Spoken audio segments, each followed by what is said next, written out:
Over 200 separate cultures on every inhabited continent tell the same story: a world destroyed by water, a handful of survivors, a boat or a raft or a hollow log, and the long task of starting again. The Sumerians wrote it on clay, the Quechua sang it in the Andes, the Ojibwe carried it across the Great Lakes, the Gandhi told it in central India.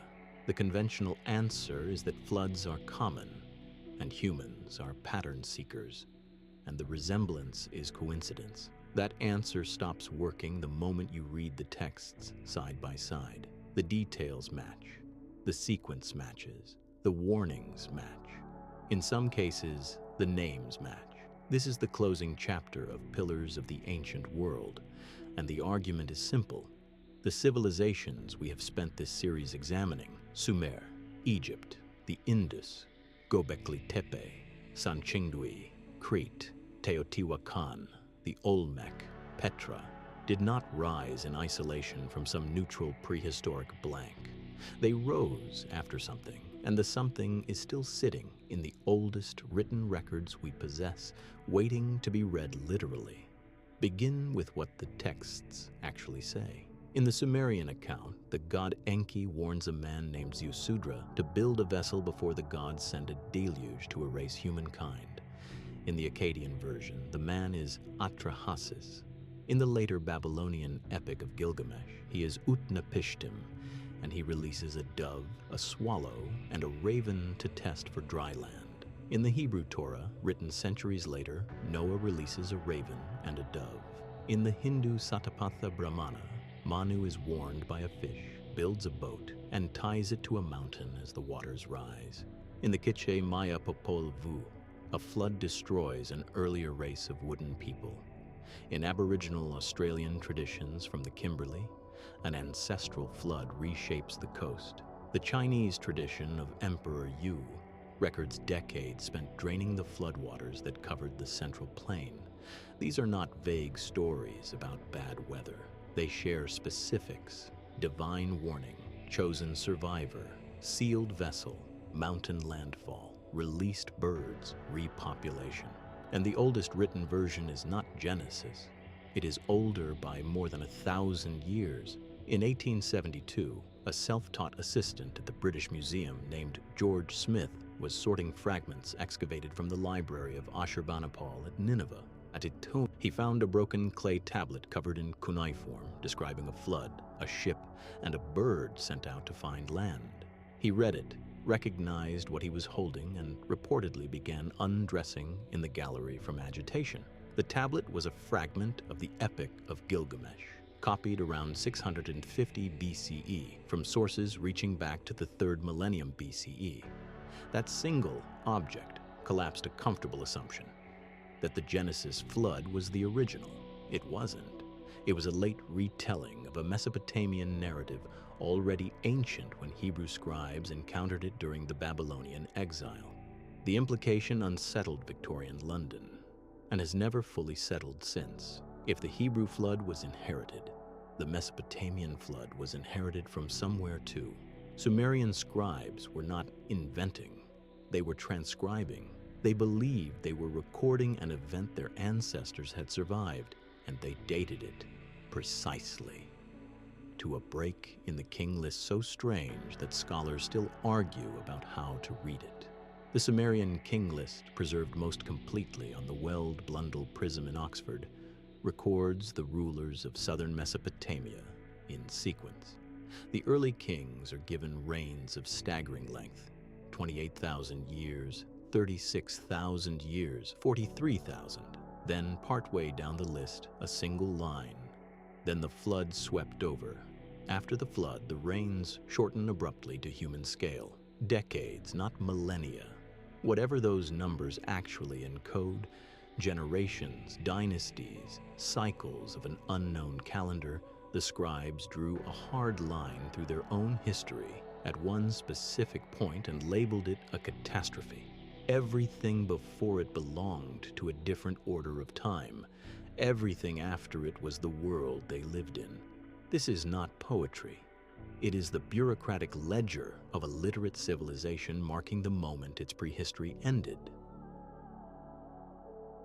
And the same structural break appears elsewhere. Egyptian tradition speaks of the Zep Tepi, the first time, before which gods ruled. Hindu cosmology divides the yugas at a flood. Mesoamerican calendars count from a previous world's destruction. The pre-flood and post-flood division is not metaphor. It is chronology. The academic position has long been that flood myths arise independently because floods are universal. River cultures flood. Coastal cultures flood. Memory exaggerates. Storytellers borrow. It is a reasonable position, and for local stories it holds. It does not hold for the specific package. A god or council of gods deciding to erase humanity. A single righteous figure warned in advance. Construction of a sealed vessel to exact specifications. Animals or seeds preserved. Landing on a mountain. Birds released to test the waters. Sacrifice on arrival. A covenant or new instruction for the survivors. That sequence appears in Mesopotamia, the Levant, India, Greece, Central China, the Andes, Mesoamerica, and the Pacific Northwest. Local floods do not produce released birds in Peru. They do not produce sealed vessels in inland China. The diffusion model, that the story spread by trade from a single Near Eastern source, collapses on the American examples, which were sealed off from Eurasia for at least 12,000 years, which leaves two possibilities. Either the story is older than the separation of those populations, or something genuinely happened on a scale that every surviving group needed to record. Between roughly 12,900 and 11,700 years ago, the planet went through the Younger Dryas, a sharp climatic reversal at the end of the last ice age. Ice sheets that had locked up oceans of water for tens of thousands of years collapsed in pulses. Sea levels rose by more than 120 meters in total, with documented meltwater pulses of several meters within human lifetimes. Coastlines that had been inhabited for generations went underwater. The Persian Gulf, dry plain at the glacial maximum, filled. The Sunda Shelf, a subcontinent connecting Southeast Asia, drowned. Doggerland between Britain and Europe was lost. The Black Sea, by one contested model, refilled catastrophically when the Mediterranean breached the Bosphorus. Any population living on those coasts, and coasts are where humans concentrate, watched their world end. The survivors moved inland, carrying the story. The dates of the earliest agricultural settlements, the earliest megalithic construction at Göbekli Tepe, the earliest organized religion, they cluster in the centuries immediately after this event. The civilizations we call original are the ones built by people who remembered losing the one before. Read in this light, the series we have just finished looks different. Were Sumer appearing fully formed with writing, irrigation, and astronomy already mature, the inheritance of something earlier, not the invention of something new. Egypt's predynastic precision, the Indus Valley's standardized weights across 1 million square kilometers, Göbekli Tepe's astronomical alignments cut by people supposedly still hunter-gatherers. These are not the first stumbling steps of human complexity. They are reconstructions. Sangxingdui's isolation, the Minoans' sudden flowering and sudden erasure, Teotihuacan's leaderless design, the Olmec's colossal portraiture, Petra's hydraulic genius. Each of these has long been treated as an anomaly in its region. They look less anomalous when the baseline shifts. They look like fragments of a deeply interconnected pre-flood world, each survivor population rebuilding from whatever its founders remembered. Some remembered architecture, some remembered astronomy, some remembered water. None remembered everything. The pattern in the flood stories is not psychology. It is data, low resolution, corrupted by retelling, but persistent across every continent for a reason. The reason is that it happened. So the question the intro raised, why every civilization tells the same flood story, has an answer that the texts themselves provided all along. They tell it because their ancestors survived it, and the survivors built the cities we have spent this series examining. Pillars of the Ancient World closes here, but the larger question opens.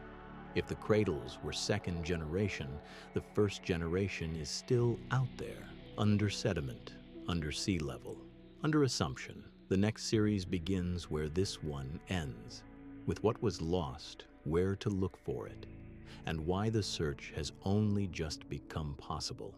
Subscribe if you want to be there when it starts.